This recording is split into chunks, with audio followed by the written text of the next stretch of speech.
Hey John, hope you are doing well. I am calling you back about your concerns about the leadership assessment and why your feedback to your employees caused so much concern.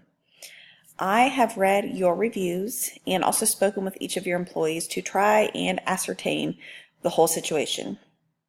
While I do think that you gave your feedback honestly and to the best of your knowledge, there are a few areas where I think we can improve through training. A few of the largest hurdles of multi-source feedback, which was utilized here, are cynicism and distrust of the rater, which it appears you have inadvertently created. Two of your employees, Matthew and Jessica, both of whom are fairly new, stated that they had been working with you, and because of the feedback they received from you each day, they thought they were doing a great job. They both were very surprised by your low ratings. It has been noted that the largest discrepancy in ratings is generally between rater and ratee, which can be discouraging and really overwhelming for an employee if not discussed effectively, which it clearly has not been, even in follow-up discussion. Aside from greater, clearer feedback, another way to help prevent this is by allowing the participant to have a voice. You collected their self-ratings, which were vastly different from your own. Not only that, you collected ratings from others, most of which were more closely aligned with the employee's self-report.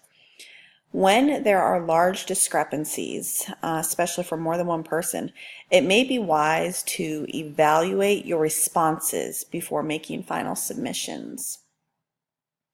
High quality comments are most related to improvements in performance. You have simply used a numerical rating system without any written explanation. Written explanations of performance are important not only for the recipient, but also to other managers and higher-ups in the organization. An example, this is not the first time that Russell has received less than stellar ratings. Written feedback would help us understand and make decisions concerning training and administration, pay, promotion, in a case such as that. Also, always remember, it is wise to remember that even if an employee is struggling in an area, positive feedback generally increases performance.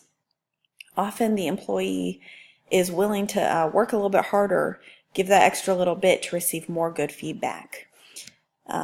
There are a few reasons why feedback is hard to give or hard to give in a way that is accepted well. And I believe that some of that is the issue here. First off, there's a lack of training, time, and accountability. Those are the three main reasons usually. I think training and time might have affected your ratings. I know you do the trainings when you are able, but that you've missed some. You're very busy, I understand that. We are going to work on a system for you to receive all the training you need so that you're able to give adequate and effective feedback on the leadership assessments. Some of the training will include how to give negative feedback, but sandwich it between positive so that the ratee leaves feeling built up rather than torn down. We will also work on pairing feedback to goal setting. We want to give the most pertinent negative feedback when we have to give it, certainly as long as it's related to goals, but save the nitpicky stuff. Also remember, feedback is more likely to be successful when it's perceived to be fair and accurate, again, by giving the ratee, your incumbent, a voice, their chance to discuss and explain poor ratings.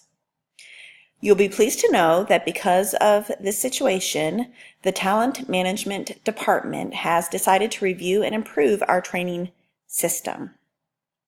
We will begin by providing 15-minute virtual trainings that you are able to do at your desk.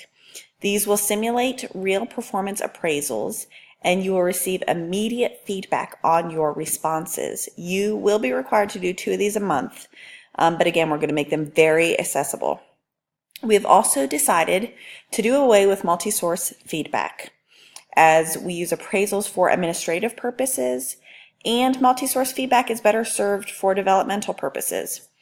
We are beginning the process of moving towards frame of reference ratings, and we'll keep you posted on the training for that. You did a great job on these appraisals, but I would like to ask you to do them again, keeping this discussion in mind. Discuss the reasons and the process of a second appraisal with your employees. Have open conversations concerning your feedback and really listen to why their ratings were so different. I would like to see written feedback from you concerning any ratings, either very high or very low, so we can analyze and see where the issue lies. As always, please contact me with any questions. I wish you good luck.